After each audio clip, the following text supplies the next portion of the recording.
ಇತಿಹಾಸದೊಳಗ ಇಲ್ಲ ವಾಲ್ಮೀಕಿ ಏನು ಒಂದು ಸುಂದರ ಘಟನೆ ಹೇಳ್ತಾನೆ. ಜಗತ್ ಪ್ರಸಿದ್ಧವಾದ ಅದ್ಭುತವಾದ ಘಟನೆ ಅದು ಶಬರಿ.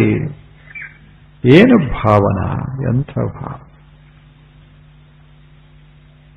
ಏನು ಒಮ್ಮೆ ಗುರುಗಳು ಹೇಳಿದ್ರು, ರಾಮ ಬರ್ತಾನ, ಅವ ಯಾರತ್ತು ಗೊತ್ತಿಲ್ಲ, ರಾಮ ಬರ್ತಾನ, ನೀನು ದಾರಿ ಕಾಯಿ. ಇದ ಮಂತ್ರ ಅಂತ ಆಕೆ ಕೇಳಲಿಲ್ಲ. ದಾರಿ ಎಲ್ಲಿ ಕಾಯಲಿ ಅಂತ ಕೇಳಲಿಲ್ಲ. ನಾ ಎಲ್ಲಿ ದಾರಿ ಕಾಯ್ತೇನೆ ಅಲ್ಲೇ ಬರಾಕಬೇಕು. ಅವ ಬರೋ ತಕ ನಾನು ದಾರಿ ಕಾಯಬೇಕು. ಎಷ್ಟದ್ದು ನಮ್ಮದಾದ್ರೆ ಹಂಗಾಗುವುದಿಲ್ಲ. ಎಷ್ಟೊತ್ತ ಹೇಳುವಂತೆ, ಯಾವ ಕಡೆಯಿಂದ ಬರ್ತಾನ, ಹೆಂಗ ಬರ್ತಾನ, ಅವ ಹೆಂಗದಾನ, ಎಲ್ಲ ಮಾಹಿತಿ ಕೊಟ್ರೆ ನಾವು ದಾರಿ ಕಾಯೋದು. ಶಬರಿಗೆ ಯಾವುದು ಮೊಬೈಲ್ ಇರಲಿಲ್ಲ, ಎಲ್ಲಿ ಯಾವ ಮಾಧ್ಯಮವೂ ಇರಲಿ, ಬರ್ತಾನ, ಇದು ವಾಕ್ಯ ಮತ್ತು ನಾನು ದಾರಿ ಕಾಯಬೇಕು ಅಷ್ಟೆ. ಏನು ಅದ್ಭುತ ಘಟನಾ ನೋಡಬೇಕು. ನಾವೊಂದು ಸಣ್ಣ ಸಣ್ಣ ಸಾಧನೆ ಮಾಡುವಾಗಲೂ ಎಷ್ಟು ಬೇಜಾರ ಮಾಡ್ಕೋತೀವಿ. ಸ್ವಲ್ಪ ಮಾಡಿ ಇನ್ನ ಆಗಲಿಲ್ಲ ಅಂತೇವಿ.